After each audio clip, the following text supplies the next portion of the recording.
ഒരുപാട് സന്തോഷമുണ്ട്. അത്രമാത്രം സന്തോഷം എന്ന് പറഞ്ഞ സാറിനെ പോലുള്ള ഒരു മഹത് വ്യക്തി എനിക്ക് വേണ്ടി ടൈം സ്പെൻഡ് ചെയ്ത് ഇപ്പൊ ഇവിടെ നിൽക്കുന്നു. അതിനേക്കാളൊക്കെ ഉപരി 10 lakhs എന്ന് പറഞ്ഞിട്ടുണ്ടെങ്കിൽ എന്നെ സംബന്ധിച്ചിടത്തോളം അതൊരു ഹ്യൂജ് എമൗണ്ട് ആണ്.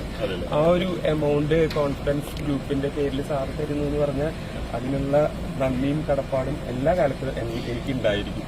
ഗുഡ് തീർച്ചയായിട്ടും ഒരു സാധാരണക്കാരനായിട്ടുള്ള എന്നെ കൺസിഡർ ചെയ്യാന്ന് പറഞ്ഞാൽ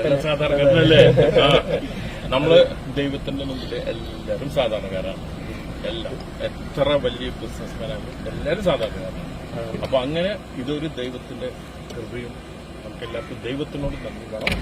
അപ്പോ അനീഷ് അതുപോലെ തന്നെ കണ്ടോ ഷർട്ടിന് മാച്ചിങ് ബൊക്കെ.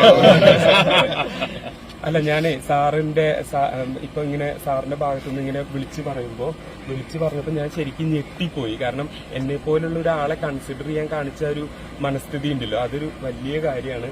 പിന്നെ ഇന്നലെ പ്രഖ്യാപിച്ചു, അത് കഴിഞ്ഞ് ഇന്നിതാ ചെക്ക് തരികയാണ്. അതാണ് കോൺഫിഡൻസിന്റെ ഒരു പോളിസി. വാഗ്ദാനം മാത്രമല്ല, എന്റെ അമ്മ പറയാനുണ്ട്, ഇതിൽ ആശ മാത്രം കൊടുക്കാൻ പാടില്ല. നമ്മൾ പറഞ്ഞ കൊടുത്ത് സാർ എത്ര തിരക്കുള്ള മനുഷ്യനാണ്, ഒരു മഹത് വ്യക്തിയാണ്. എന്നിട്ട് കൂടെ സാർ എനിക്ക് വേണ്ടി ഇത് തരാന്ന് പറഞ്ഞാൽ അത്രമാത്രം സന്തോഷം. Thank you. ഞാൻ പിന്നെ നിങ്ങളുടെ ഓഡിയൻസിന് ചോദിക്കും എങ്ങനെയാണ് റെഡ് എന്ന്. ഞാൻ റെഡിലെ സൈൻ ചെയ്യാറുള്ളൂ ഈ ചെക്ക്. അപ്പോ നാളെ എന്റെ എപ്പോഴും റെഡ് കളറിലാണ് സൈൻ ചെയ്യാറുള്ളത്.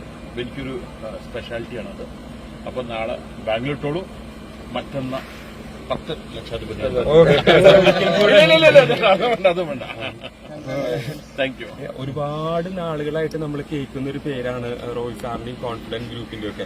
ആ ഒരു അതിപ്പോ പെട്ടെന്ന് ഇങ്ങനെ സാറിനെ കാണാനും അടുത്ത് നിൽക്കാനൊക്കെ പറ്റിയത് താങ്ക് യു. നന്ദിയുണ്ട് കേട്ടോ സാർ. Thank you.